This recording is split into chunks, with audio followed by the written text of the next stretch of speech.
Throughout WWE history, there's never been a shortage of young talents once hailed as the future of the company, only for all that hype to vanish in the blink of an eye. Some threw away their chances because of an inflated ego, others got dragged into personal problems, and some simply couldn't handle the unforgiving spotlight of WWE. These rookies arrived with massive expectations and huge attention from day one, yet they spiraled downward and faded out faster than anyone could have imagined. This is the story of those gifted performers who once stood right in front of a golden opportunity, only to let it slip away. Let's dive in. Wrestling Sphere, go! Number 10. Muhammad Hassan. When talking about WWE rookies who were pushed to the moon only to vanish almost instantly, Muhammad Hassan is always one of the first names that comes to mind. Before stepping into professional wrestling, Mark Julian Kapani already had the kind of look that made people turn their heads. Tall, well-proportioned, muscular, and carrying the presence of someone seemingly made for television. In the early 2000s, that was exactly the type of appearance Vince McMahon loved, and it helped Kapani rise quickly through WWE's developmental system. He began in Ohio Valley Wrestling, OVW, in Kentucky, the same place that produced many future superstars. But Kapani's stint there didn't last long. In just 2 years, thanks to how quickly he picked things up, his confidence, and his TV-ready look, he was called up to the main roster. Interestingly, despite being a New York-born Italian-American, his sharp facial features led WWE's creative team to see him as someone who could portray a Middle Eastern character. Instead of letting him debut as himself, WWE chose a bolder path. They rebranded Kapani as Muhammad Hassan, an Arab-American determined to challenge how Middle Eastern people were treated in the US after September 11th. It was a storyline with an openly political tone, something WWE frequently leaned into at the time, but it was also a dangerous gamble during an extremely sensitive period. America was still psychologically scarred, the economy was recovering, and the media remained hyper-alert to anything involving race or cultural tension. Truthfully, it was the kind of topic WWE should have avoided, even with a promising newcomer like Kapani. But Vince McMahon saw an opportunity to create controversy and attention. Despite being placed in such a volatile role, Kapani surpassed expectations. Within months, Muhammad Hassan became one of the most talked-about rookies in the company. He appeared on screen with indignation, confidence, and surprisingly strong mic skills for a newcomer. His delivery made audiences frustrated yet captivated, the exact reaction a heel needs. Inside the ring, he didn't just keep up. He won a lot. In his first 2 months, Hassan defeated names like the Hurricane, Chris Benoit, Chris Jericho, and even WWE legend Sergeant Slaughter. The Royal Rumble moment where several veterans teamed up to eliminate him only made his character more prominent. WWE kept pushing him into storylines with top stars: Shawn Michaels, Batista, Big Show, Hulk Hogan, and John Cena. Even without holding a major title, Hassan was building momentum few rookies at the time could match. His intense presence, layered character, and ability to draw reactions made him one of the most promising young stars on the roster. But everything collapsed because of one storyline. In July 2005, WWE launched an angle between Muhammad Hassan and The Undertaker. On an episode of SmackDown, Hassan summoned 5 masked men in black clothing and camouflage pants to attack The Undertaker. The intention was to make Hassan seem more dangerous, but the segment went too far, especially since the group resembled Middle Eastern extremist militants at a time when the world was extremely sensitive to terrorism-related imagery. What made things drastically worse was timing. That exact SmackDown episode aired the same day as the London bombings, where 4 explosions killed over 50 people and injured hundreds. The coincidence was disastrous. Media outlets like the New York Post and Variety condemned the segment immediately, dragging WWE into a full-blown public backlash. WWE could have edited or toned down the angle to ease tensions, but instead chose the opposite. The following week, Hassan appeared in a pre-taped promo criticizing Americans for discrimination and blaming the media for twisting the narrative. Rather than calming the outrage, WWE poured gasoline on the fire. The consequences hit instantly. UPN, the network airing SmackDown, considered dropping the show entirely due to concerns over negative publicity. Several organizations demanded WWE remove the character. The pressure grew so severe that the company had no choice but to sacrifice Hassan, even though the original plan was for him to win the World Heavyweight Championship from Batista at SummerSlam. By September 2005, Mark Julian Kapani was released from WWE. A once bright rookie became the one who paid the price for a storyline he didn't create. Feeling betrayed and wanting to avoid further public scrutiny, Kapani chose to walk away from wrestling altogether. Fortunately, he found another path. With a history degree from the State University of New York, Kapani returned to education and became a history teacher at Hannibal High School. Through dedication and professionalism, he climbed the ranks and is now the principal of Fulton Junior High School. The paycheck may not compare to WWE Spotlight, but in exchange, Kapani gained stability, peace, and a life far removed from controversy. And to many fans, he remains one of WWE's biggest what-ifs. A talent who could have had a remarkable career had it not been derailed by a storyline released at the worst possible moment. Number 9. Matt Riddle. If Muhammad Hassan was a victim of timing and poor decisions from higher-ups, then Matt Riddle went down an entirely different path. He destroyed his own career. His story reads like a diary detailing the freefall of a golden generation talent. Someone once viewed as a future star who kept slipping, squandering chances, and repeatedly being dragged down by his past and his impulsive behavior. Even back in high school in New York, Riddle showed he was born for competitive sports. At Saratoga Springs High School, he dominated the mats, winning the 2004 New York State Wrestling Championship and shocking everyone by defeating John Jones twice at the scholastic level. The same John Jones who would later become one of the greatest champions in UFC history. Those weren't lucky wins. They were proof of Riddle's natural ability, toughness, and sharp instincts at a very young age. His achievements earned him a full scholarship to East Stroudsburg University in Pennsylvania, where he wrestled at the collegiate level. In just 2 seasons, Riddle nearly took over the NCAA scene, racking up victories and catching the attention of MMA scouts. With elite wrestling skills, a strong physique, and a fiery competitive spirit, moving into MMA was almost inevitable. And once he stepped into the octagon, he performed like a phenomenon. A flawless amateur run led to a UFC contract at just 22 years old, an age when most fighters are still learning how to survive. His UFC debut against Dante Rivera showcased both his strengths and weaknesses. Riddle was talented, but fiery and outspoken to the point of trouble. Still, in that era of MMA, being brash was often seen as part of the entertainment charm. Over the next 5 years, Riddle became one of UFC's most notable rising fighters.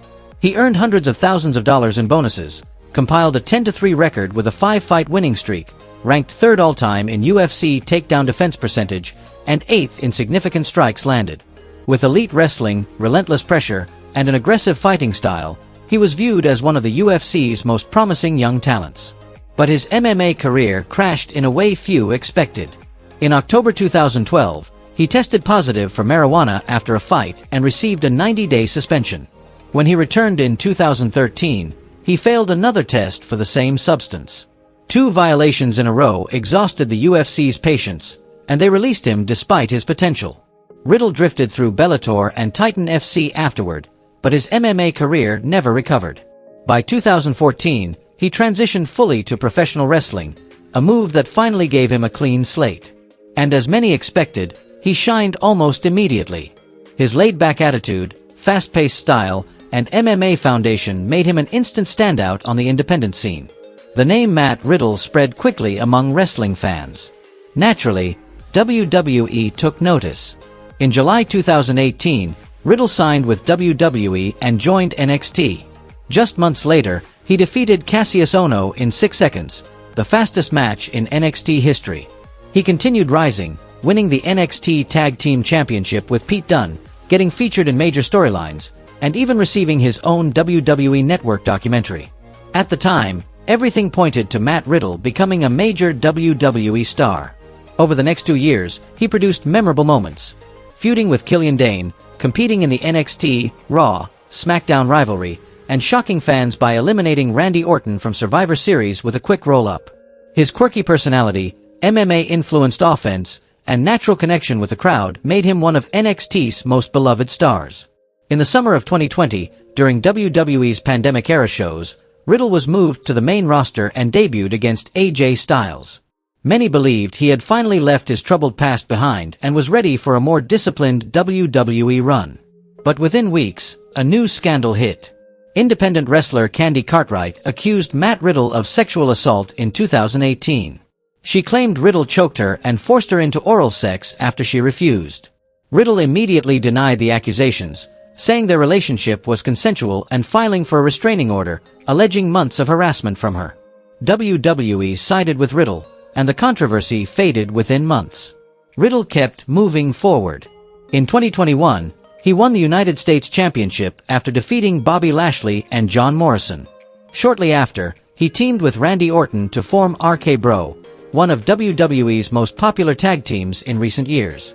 RK Bro won the Raw Tag Team Championship twice, racked up big victories, and delivered countless funny and heartfelt moments. When Randy Orton went on a long break due to a serious back injury, Riddle still maintained momentum. He challenged Roman Reigns for the undisputed Universal Championship, feuded with Seth Rollins, and teamed with Kevin Owens to take on the Usos. But suddenly, he disappeared from storylines. Weeks later, internal reports leaked that Riddle had been suspended for 60 days for violating WWE's wellness policy, his second violation. This time, he tested positive for cocaine. One more strike would mean termination. He returned in April 2023, but the consistency in his career was gone. By the end of 2023, WWE officially released him following an incident at JFK International Airport involving a dispute with Port Authority police. In just a decade, Matt Riddle burned bridges with both the UFC and WWE, the two biggest organizations in the two sports he excelled in. His pattern of self-sabotage leaves fans frustrated because his talent is undeniable. Since leaving WWE, Riddle has worked in New Japan Pro Wrestling, MLW, AAA, TNA, and various independent promotions. He can still become a star anywhere he goes, but one question remains. When will he finally learn to stay out of trouble? Number 8. Maven. The next name on the list of rookies who were heavily hyped yet quickly forgotten is Maven. If you've only been watching WWE for a few years, his name might not ring a bell. But longtime fans only need to hear one moment to remember him instantly. The Undertaker being eliminated from the 2002 Royal Rumble by a surprise dropkick from an unknown rookie. That rookie was Maven. What makes his story remarkable is that just a few years earlier, no one would have believed Maven Clayt Huffman would ever step onto a WWE stage. He was born in Virginia in a large family and grew up without much luxury. As a young man, Maven focused on baseball, even playing for a small team in Oregon before becoming a teacher at Tuality High School after graduation. His life was so ordinary that a career in entertainment or professional sports wasn't even on the horizon.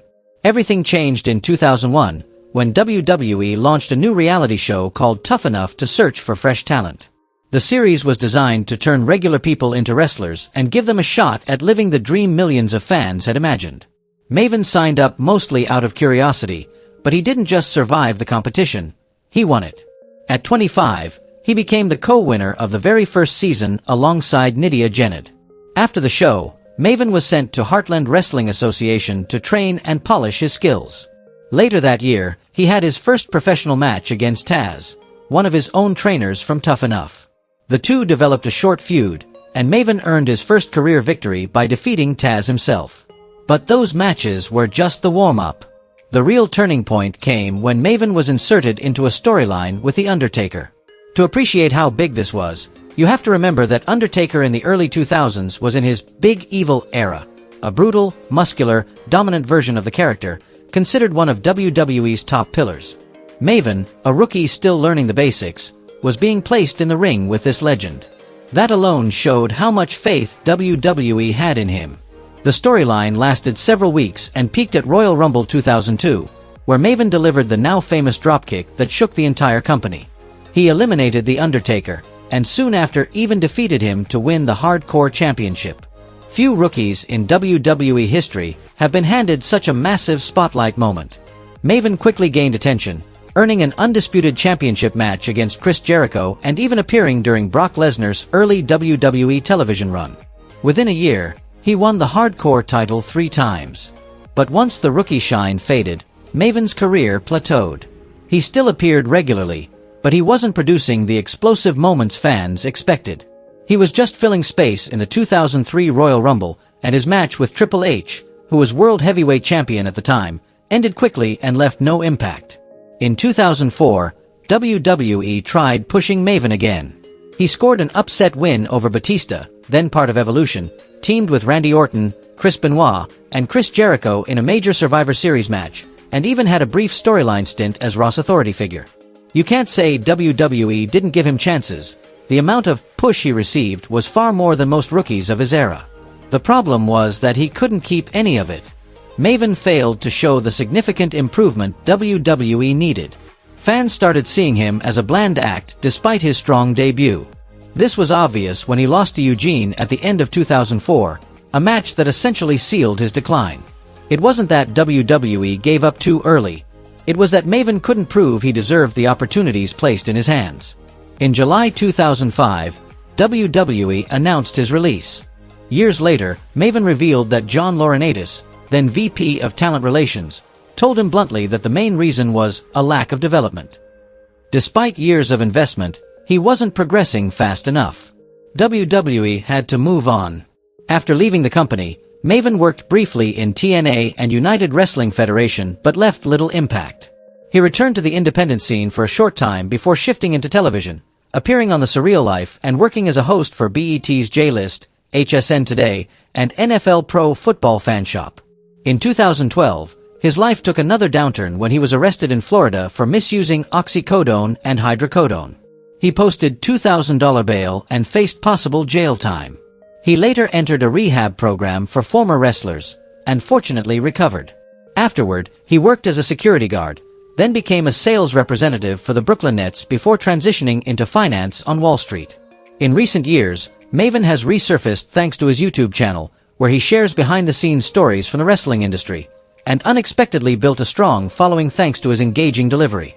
Interestingly, Maven has often said that if WWE had allowed him to cut promos more often, he believes he could have been more successful. Judging from his hosting skills and his charisma on YouTube today, that claim isn't hard to believe. But the past can't be rewritten. WWE even offered him a return in 2008, which Maven declined, a decision he still regrets. A rookie once placed in a golden position, who eliminated The Undertaker at the Royal Rumble, yet couldn't maintain his upward trajectory. Maven's story is a reminder that big opportunities don't automatically create stars. Sometimes, a star has to create themselves. Number 7. Velveteen Dream. Velveteen Dream's story feels less like a rise and fall arc and more like a straight plunge into disaster. It's not often you see someone once viewed as the future of WWE end up being investigated for misconduct involving minors in just a few short years. And ironically, Patrick Clark Jr., much like Maven, also entered WWE through Tough Enough, though in the 6th season, nearly a decade later. Before that, Clark had trained and worked with MCW Pro Wrestling after being taught by Patrick Brink. He didn't win Tough Enough, but he made enough of an impression to be kept in WWE's developmental system. From there, everything took a turn no one could have predicted. The defining moment came in May 2017, when Clark debuted the Velveteen Dream persona, a character heavily inspired by Prince, blending eccentricity, allure, swagger, and vibrant theatrics.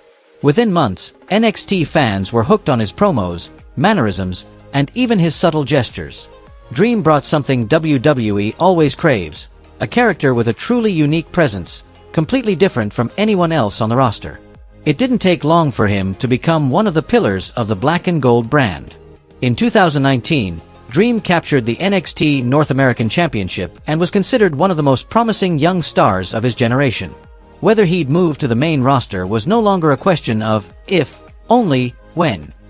But then a car accident left him with a back injury, marking the first major crack in his career trajectory.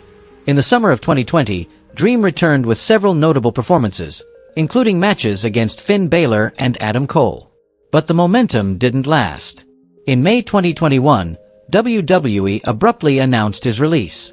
Days later, the real reason surfaced. Dream had been under internal investigation for over a year before being fired. The accusations were extremely serious. Several parents and teenagers claimed Dream sent explicit photos via Instagram and even sexually harassed underage boys. WWE had reportedly known for a while, investigated quietly, and continued paying Clark during the process.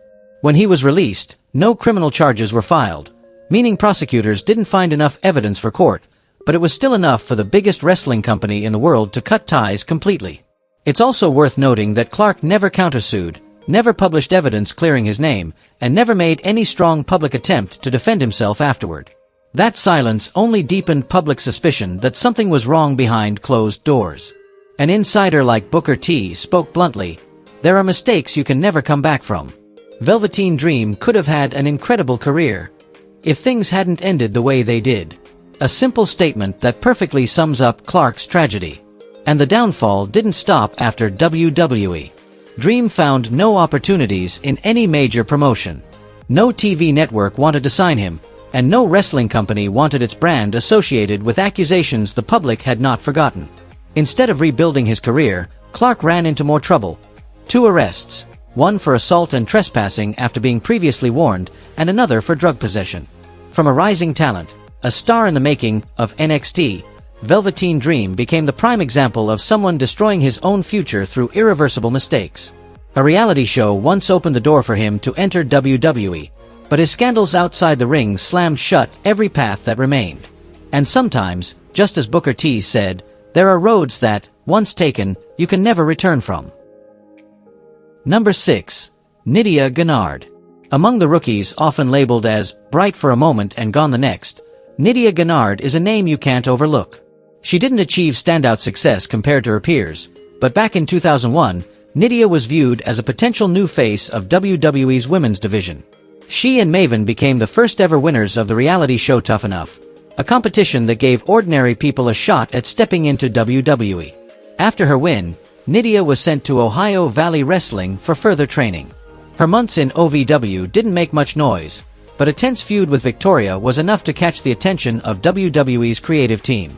In June 2002, Nidia made her official SmackDown debut in a backstage segment with the Hurricane and Jamie Noble, who would later become her most notable on-screen partner. From there, Nidia was paired in an on-screen romance with Noble and entered a feud with Tori Wilson.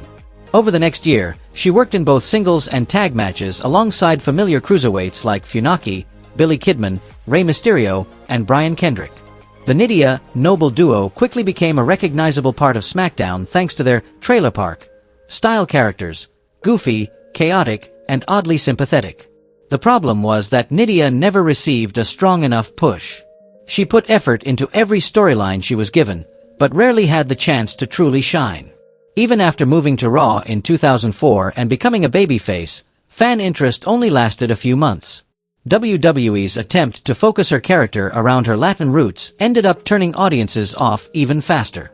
By November 2004, Nidia was released during a large round of talent cuts. She wrestled on the independent scene briefly before stepping away from the ring entirely. Since then, her only real connection to WWE has been her appearance at the 2016 Hall of Fame ceremony. A quiet ending for a rookie who once carried so much potential. Number 5. Jack Gallagher.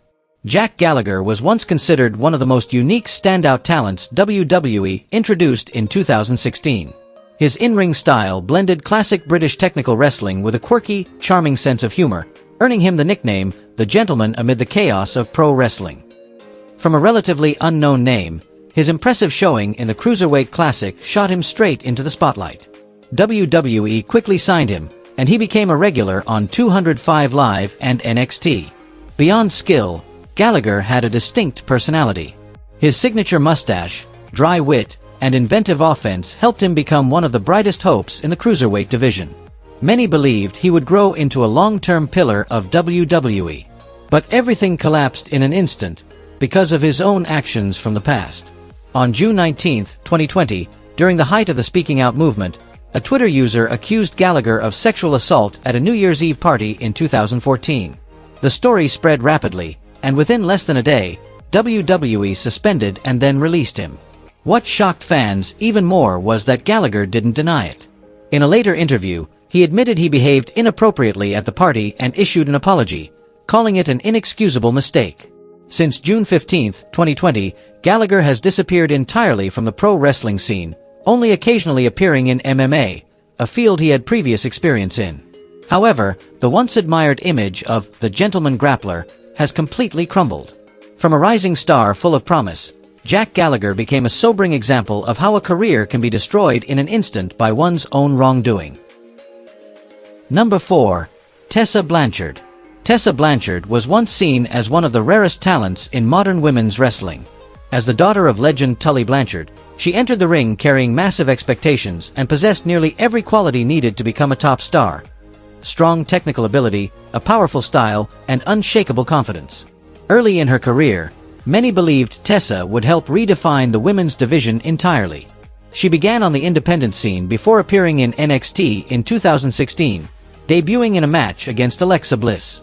Although she was mainly used as enhancement talent, her intensity and assertiveness quickly drew attention.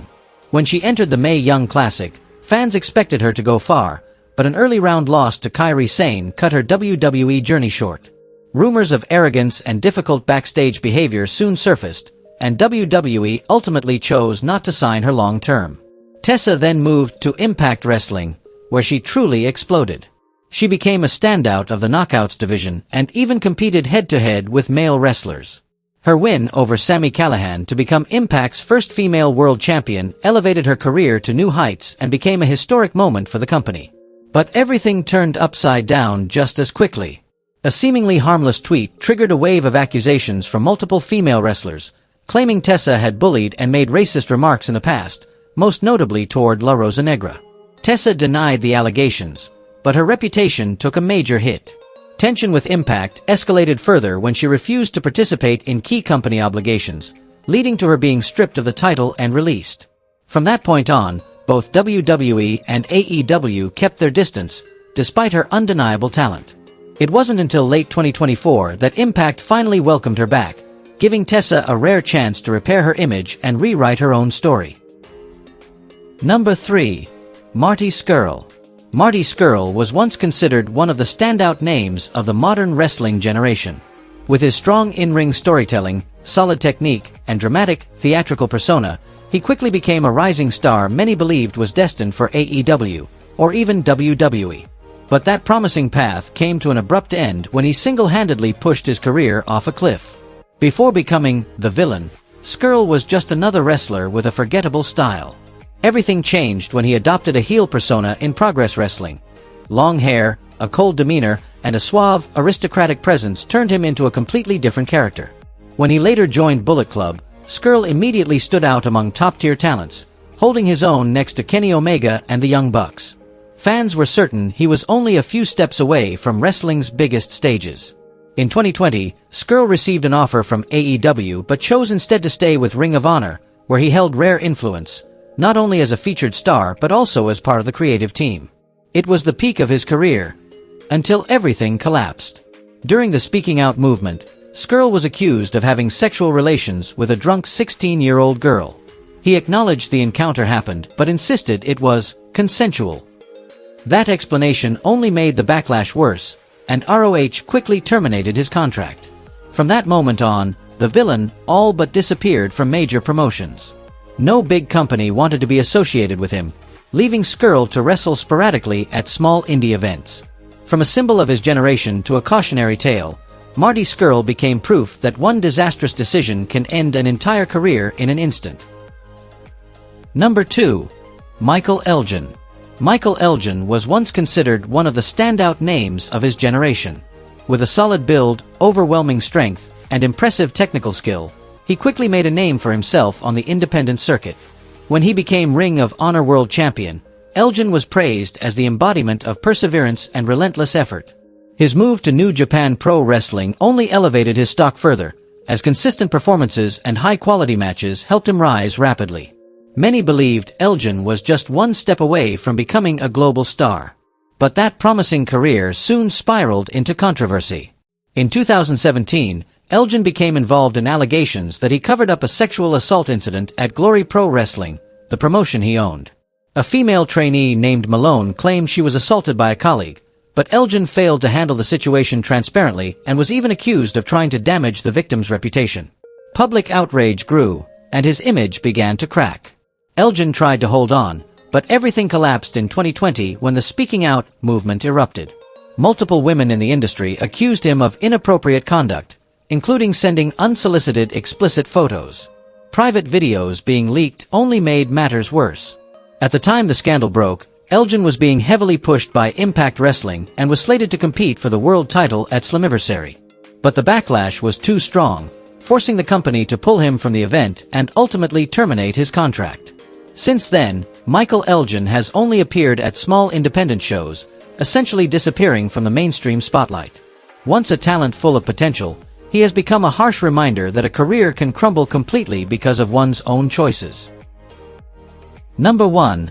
Enzo Amore. From the moment he stepped into NXT in 2012, Enzo Amore brought an energy completely different from the world of serious, technically polished wrestlers around him. He didn't have an intimidating physique or in-ring skills that made crowds gasp, but he had something rarer, the vibe of a street performer, the kind of presence that made everyone turn their head. The outrageous hairstyle, the rule-breaking fashion, the loud, cocky, yet captivating way he talked, everything blended into a style only Enzo could pull off. His uniqueness only grew louder once he teamed with Big Cass. They quickly became one of NXT's most beloved tag teams. Every time they walked out, the arena erupted with the catchphrases Enzo invented. Fans didn't just cheer for them, they became part of the show. The duo brought humor, energy, and a party-like atmosphere that made any episode they appeared on instantly more entertaining. In 2016, when they were called up to the main roster, their popularity reached its peak. They were regularly featured in major segments, big tag matches, and were seen as standout entertainers. Enzo's mic skills were nearly unmatched. He could turn a simple promo into a moment fans repeated for weeks. Very few in WWE at the time could control a microphone as naturally and explosively as he did. But the same big personality that made him a star became a problem backstage. Rumors kept surfacing, Enzo disrespecting co-workers, isolating himself from a locker room, or acting so arrogant that many were fed up. None of it was officially confirmed, but the tension was something everyone could feel. Things hit a breaking point when Enzo was reportedly kicked out of the locker room, barred from entering the shared dressing area. In wrestling, that's not just punishment, it's a clear sign the entire group has lost patience. His standing in the company began to crumble, even though fans outside the ring still gave him attention. And when his partnership with Big Cass fell apart in 2017, things only got worse. Enzo was moved to 205 Live, a show many viewed as a step down for stars losing favor. Yet Enzo turned it into an opportunity, becoming a two-time cruiserweight champion and the brand's most visible personality. Still, in-ring accomplishments couldn't erase the controversial reputation forming behind the scenes. Then in January 2018, everything collapsed. Enzo was accused of being involved in a sexual assault incident months earlier. What made things worse was that he never informed WWE about the ongoing investigation, a major violation of the company's conduct rules. WWE learned about it through the media, suspended him immediately, and fired him within days. Although the allegations were later dropped due to insufficient evidence, the damage was done. Enzo's reputation was shattered, his image stained, and any path back to WWE became nearly impossible. Not because of his talent, but because of personal mistakes and poor judgment. After his release, Enzo tried to reinvent himself in music under the name Real One, while also appearing at independent wrestling shows. But the old spotlight was gone. Reactions were mixed, some supportive, many critical. Even with attempts to return in smaller promotions, his name became tied more to controversy than success. Enzo Amore's story shows that talent and fame alone aren't enough to stay at the top. When ego overshadows professionalism, consequences can come fast, so fast that everything can vanish in a moment. Enzo once had all the tools to become an entertainment icon, but he squandered that chance. And because of that, he remains one of WWE's biggest what-could-have-been stories rather than a true success. And those were the rookies who once touched the peak of their potential, only to lose everything in an instant. If you enjoyed the video, don't forget to like, subscribe, and hit the notification bell to support Wrestling Sphere. Plenty more exciting stories are on the way.